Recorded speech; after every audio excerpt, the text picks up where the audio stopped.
कहानी का शीर्षक है हम सफ़र। जब मेरे घर वाले मेरे लिए रिश्ता ढूंढना शुरू किए, उस वक्त मेरी उम्र 28 वर्ष थी, पर मैं आशी के साथ पहले से ही रिलेशनशिप में था। 3 साल तक खूब आनंद लिया हम दोनों ने।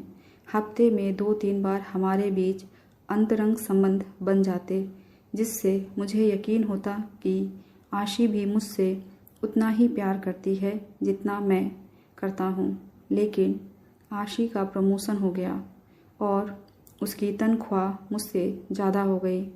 धीरे धीरे मेरे अंदर भी उसे कमी दिखने लगी और 3 साल का रिलेशनशिप ख़त्म हो गया, और उसी के साथ ये संभावना कि अब इससे शादी होगी। मैंने कई जगह पे प्रोफाइल बनाई और अपने लिए मॉडर्न लड़की ढूंढने लगा, क्योंकि जिसके साथ में था वो नए ख्यालात की लड़की थी।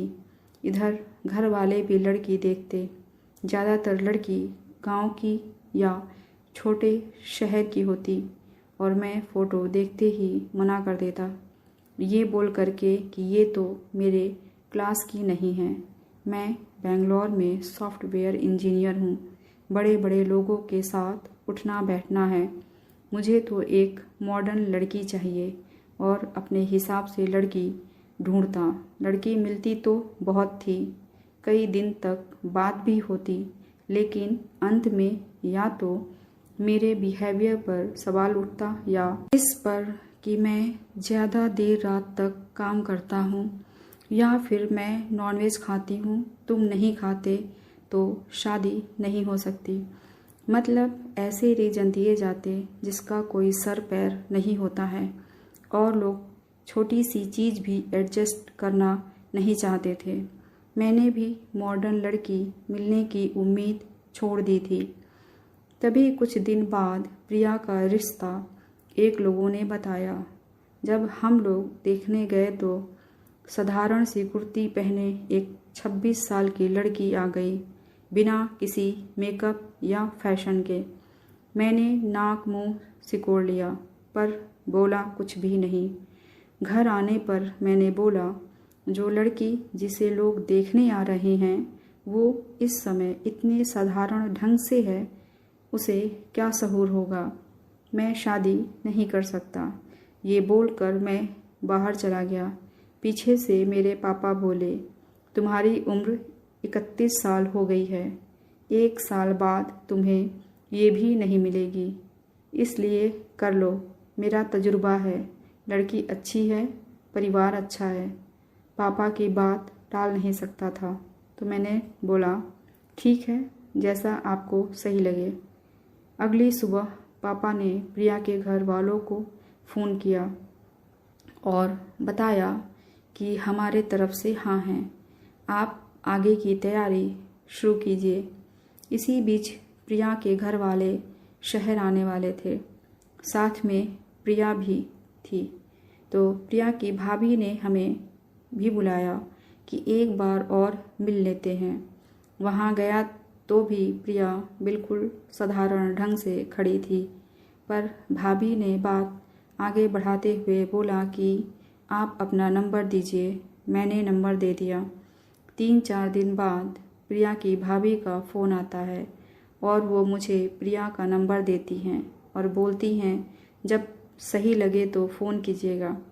मैंने उसी रात प्रिया से बोल दिया कि देखो, मैं एक अच्छी सोसाइटी में रहता हूँ, इतने साधारण ढंग से मेरे साथ ज़्यादा दिन चल नहीं पाएगा। इतने में प्रिया ने बस ये जवाब दिया कि मैं कोशिश करूँगी। धीरे धीरे बात बढ़ने लगी और हम एक दूसरे की पसंद नापसंद को जानना शुरू कर दिए। आगे भविष्य में क्या करना है ये सब भी।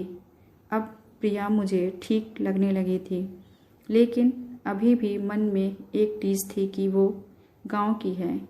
एक बार फिर मिलने का मन हुआ। प्रिया आई और इस बार वो थोड़ा मेकअप की थी, कपड़े फिट पहनी थी। मेरे लिए उसका एफर्ट साफ दिख रहा था। पहले जहाँ शहरी लड़कियाँ हर बात अपनी मनवाना चाहती थीं, पहली बार किसी लड़की ने मेरी बात मान के अपने को बदलने की कोशिश की। मुझे अच्छा लगा। उस दिन से मुझे प्रिया अच्छी लगने लगी और धीरे धीरे हमारी बात गंदी बात होने लगी। पर वो बार बार शर्मा जाती। जैसे जैसे शादी की डेट नज़दीक आ रही थी, हम दोनों के अंदर की आग भी बढ़ती जा रही थी। हमारी शादी हुई, सब अच्छे से हुआ और अब बारी थी सुहाग रात की। हम दोनों बिस्तर पर बैठते हैं, थोड़ी देर बात होती है, लेटते हैं। प्रिया मेरा हाथ अपने हाथ से पकड़ती है और हम दोनों एक दूसरे के चुंबन में खो जाते हैं। बस इसके बाद क्या हुआ मुझे कुछ नहीं पता। मैं सुबह 7 बजे उठता हूँ, देखता हूँ तो मेरे सुहाग रात वाले कमरे में पूरा घर बैठा था। प्रिया का हाथ मेरे सर पर था, जो लगातार मेरे सर को सहलाए जा रही थी। मुझे तो पता ही नहीं कि क्या हुआ था।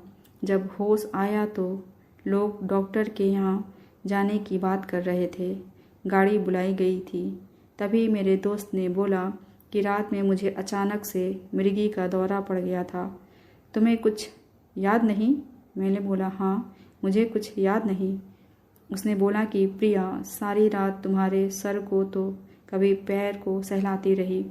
तुरंत तुम्हारी माँ को बताया और जब तक तुम्हें होश नहीं आया तब तक तुम्हारे सिरहाने बैठी रही। मुझे ये सुन के अपने लिए बहुत बुरा लग रहा था कि मुझे कैसे अचानक ये हो गया, लेकिन उससे ज़्यादा प्रिया के लिए लग रहा था कि हमारी पहली रात ऐसी बीती जिसके लिए हम दोनों ने कितनी तैयारी की थी। फिर डॉक्टर के यहाँ गया तो पता चला अधिक स्ट्रेस लेने और खान पान ठीक न होने की वजह से मेरे दिमाग की एक नस सूख रही है, जिसे दवा दे के ठीक किया जा सकता है। घर आके मैंने ये बात सबको बताई, पर प्रिया से नज़र नहीं मिला पा रहा था। सिर्फ ये सोच के कि क्या सोचेगी, इसे लगेगा कि हमने बीमारी छिपा के शादी की है।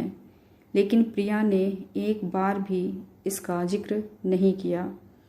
उल्टा जब मेरे पास होती तो मजाक करती और माहौल को हल्का करने की कोशिश करती।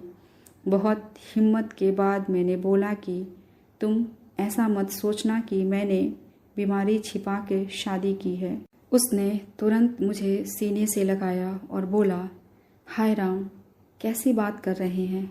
इंसान हैं आप, कभी भी बीमार पड़ सकते हैं और मुझे पता है कि आपको कोई बीमारी नहीं है, बस काम का ज़्यादा प्रेशर है।